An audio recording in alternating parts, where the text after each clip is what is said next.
I think we must situate whatever we discuss within a certain context, so that in our analysis we try to understand the context, and then also try to empathize, try to reason into what may have occasioned a certain decision, try to empathize with that reasoning before you can do any meaningful analysis.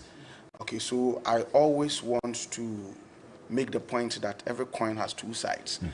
And in our analysis, we don't have to be one directional. Otherwise, you do not convince and you do not endear yourself to people who are listening to you. So I always take the position that even if I want to condemn, I want to understand you first, so that when I'm condemning or rebuking you, you would know that I understand where you are coming from. Let's take note of this. We have a culture that defers to the elders. That is our culture.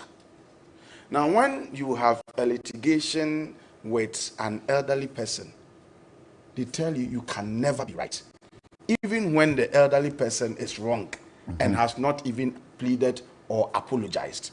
They tell you that abofran to me penny nyasam na onibem. The elderly person is always right, and that is our culture. Whether it is wrong or it is right, I mean, we can interrogate it, but we have a certain cultural setting that always would want to defer to the elderly person. Now, you have a certain president who for some time has been intransigent and has always held on to his own. He believes in what he believes in, and regardless of your plea or your suggestions, he wants to do whatever he wants to do. I am told that before this incident happened, some of the MPs had the cause to plead with the president that, look, some reshuffles will have to be undertaken. And they were told in the face that, look, do you know the support that this man you want us to change offered in the lead up to the 2016 elections? This was in July. Yeah, and so they were just told off. Now, for the first time, you have this same president virtually on his knees, appealing to the MPs that, look, what you are asking for, I'll do it, but I'm pleading that you give me a certain time frame. I mean, in my view, even when the elderly person has not pleaded, people still feel that because he's quote unquote an elderly person, he should be listened to. But now he's gone to the extent of doing what typically he wouldn't have done. Nana Akufo-Addo, he will not plead. But Akufo-Addo will not plead. Yeah, he pleaded with his MPs that he's supposed to have a commanding control over. That, look, give me a certain time. From my own calculation, he's virtually asking for 5-6 weeks. Up until December. Yes, so let the man who commence the negotiation complete the negotiation with the IMF, because this will be fed into the budget, and when the budget is prepared, let him present it. After presenting, let the Appropriation Act be passed. Then you would have no cause to worry, because then a certain decision will be taken. So he made this plea, and I want to empathize and understand the members of parliament in their decision to do a U-turn, because you see, if they hadn't done that, number one, they would have been seen to be more intransigent than the president. Now, the next time you would hear Council of State calling on them that, look, why are you doing this? The president has spoken, has pleaded with you. The next moment, you will hear the chief imam or some other eminent Ghanaians calling on them. Don't forget that there were some elements within their own party who were castigating or saying a lot of things about them for what they did. And so these things would have painted them more black than the president. And so the reason that, look, if the man is asking for about 3 to 5 weeks or 6 weeks, let us give it to him and then see what can be done after that period. And so for me, this is the background that ought to be understood before any analysis is done. Now, so we would now have to then interrogate what they did and or the U-turn that they did, its implications and its ramification. I now understand, I want to understand, and I want all to understand why they did what they did. But then we can now move on to ask whether what they did was right or was wrong. I don't know whether you understand. get the point. I want us to appreciate what moved them into doing what they did. Okay. Now That is, if they had any other alternative. yes. Yes, no. So you said if they had resisted that plea by the president, yeah, that would have also led to... yeah, that would have painted them in a certain way. Don't forget that they are also there on their party's ticket. So that would have painted them in a certain way. Soon you would have had members of Council of State calling on them and all others. And like I said, we also have a culture that tends to defer to elders. And so I want to understand why they did what they did. Okay, now you ask yourself, so they listened to what the president said and did a U-turn. And since then, I've been asking myself a lot of questions. Now, when the president said, let the man complete, I was wondering, what, did they ask the president, a few questions? Number one, you are asking the man to complete his negotiation. This is a man who now is suffering from national call for his resignation. It's now assumed a national. Today, when I was driving, just this morning, I heard people who, in my view, shouldn't be appreciative of some of these things we are talking about. But just on the street, they were saying that the finance minister must go. Or those who would just pause and then be cleaning your car. I said, please stop. No. Times are hard. The finance minister must go. So this is a national call for the resignation or for the firing of this man. Now the president is telling us that let him complete the negotiation. It creates a certain impression that there is a certain failure on the part of the president himself, and then also on the part of the finance minister. Why am I saying that? Are we saying that the man went into this negotiation all by himself without the support of anybody, such that without him, no other person can continue with the negotiation? That he didn't work with a team?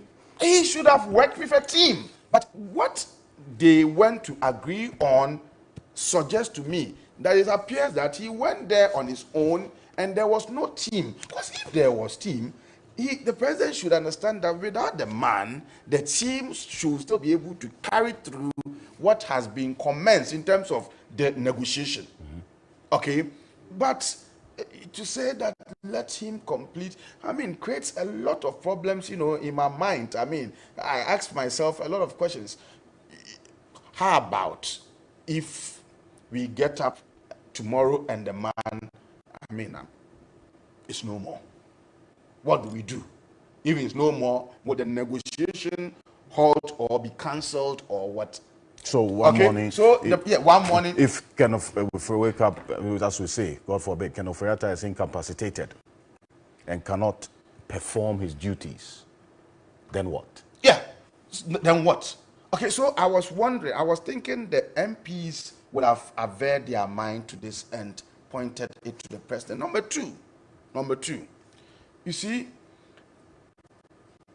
why? I don't know, but why will you be in office when the whole nation you are seeking to serve appear to be telling you that we no longer want your service? Why will you accept that, look, you still want to be in office for the next 5-6 weeks? What will you be doing? Why do you want to be in an office to complete a deal that, first of all, you do not believe in? If we have principles, you should tell yourself that, look, you should tell Ghanaians that, look, you all heard me telling you that never will it happen under my rule, my leadership, for us to go to IMF. Now I'm being forced to go complete a deal with the same institution that I don't believe in. And because of that, I want to resign. I think many of us would have applauded him. that, look, your politicking and your administration or your leadership is seasoned with principles that you don't want to compromise on. But now, you have told us all that you don't believe in that going to IMF. And yet, you are being told to stay on for the next 5-6 weeks to complete the deal, and you are happy to be there. It means we lack principles in the way and manner we do things. We lack, clearly we lack. Even if for some reason it's become necessary for you to all of a sudden believe in the IMF that you never believed in, you owe it a duty to explain to us that, look, previously I didn't believe in the IMF, but now I believe in them. And so that's how come I want to lead to the end. You've not told us this, and you still want to go ahead. I mean, I think it betrays a certain lack of principles in the way and manner we conduct ourselves as public, officials or appointees. The other bit is,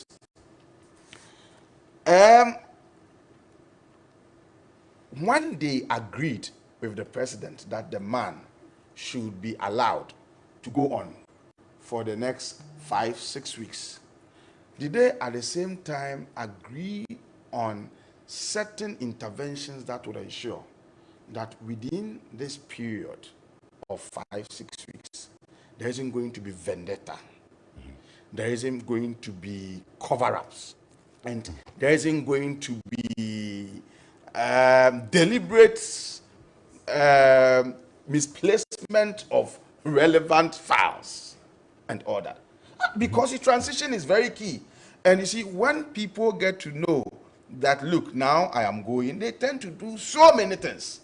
Okay, so there is the tendency of pension for whoever is being asked to leave within a certain limited time frame to be vindictive against those he perceives as enemies. There is also, failure, the incessant calls for reshuffle and the failure on the part of the president to do so gave room for people to rumor that maybe there are certain things that are hidden, that if the man gets out of the place, will be blown off, and so they should be covered in perpetuity. Keep him there. Yeah. Okay, so what were some of the things that these MPs agreed or discussed with the president to ensure that the next period of 1 month or 5 weeks, 6 weeks would not be used to cover up things that we must all know? Again, did the MPs discuss the need for the president to ensure that if that is the case, then we're going to have somebody working with the minister to be able to understand what is being negotiated, so that tomorrow, if the minister is not there, whoever takes over or whoever assists who will take over would be able to advise well as to why you have X, Y, Z in the budget. Last but not least, why are the members of parliament agreeing that the man should leave, yet he should remain? For that said... Why? Wait, you see, per what they've gone to do, the man may leave, yet he would remain with us throughout the whole of 2023, because you've agreed that his budget be allowed to be passed, and the budget is going to encapsulate his own personal ideas, his own failed investment banking techniques that have not helped us, and his own idiosyncrasies, his own beliefs and all that. Why do we want to foist a budget of somebody who has been rejected on us? So he will be gone, but 2023 he will be with us. The ideas that have not helped us, the ideas that have landed us where we are, will still be guiding our activities throughout the whole of 2020. If we are lucky and we get a mid-year budget review and we get a new finance minister, he may want to vary some of the provisions. But given that things are going worse by the day, you cannot be tolerant of a budget prepared by Ken Ofori-Atta for 6 months. Do you know what I'm saying? The point. All right. The other bit. Let me finish by saying that the other bit is that, you see, I don't know their discussions behind the scenes with the president.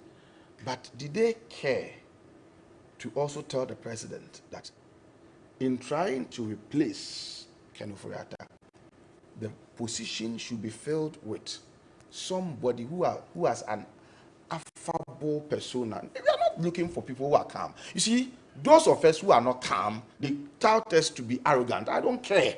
I will speak my mind. I'm not arrogant. I mean, we know how to humble ourselves when the need be. But there are people who are as calm as doves, and yet they are intransigent and they don't have a persona that attracts assistance. So let us look for somebody in replacement of Ofori-Atta who would have that, not necessarily calm persona like a dove, but somebody who have an affable persona that would attract other ideas from across the political divide. Because I knew I'll be talking about this, I've spoken extensively with people who have handled the position he's occupying now. Has the man consulted you? They said no. I said, but what is this? What is this idea of winner knows all mentality? Okay, so for me, in trying to fill that vacant position that will be created, we must be mindful of the fact that the MPP generally known winner knows all mentality has not helped. You can't know it all.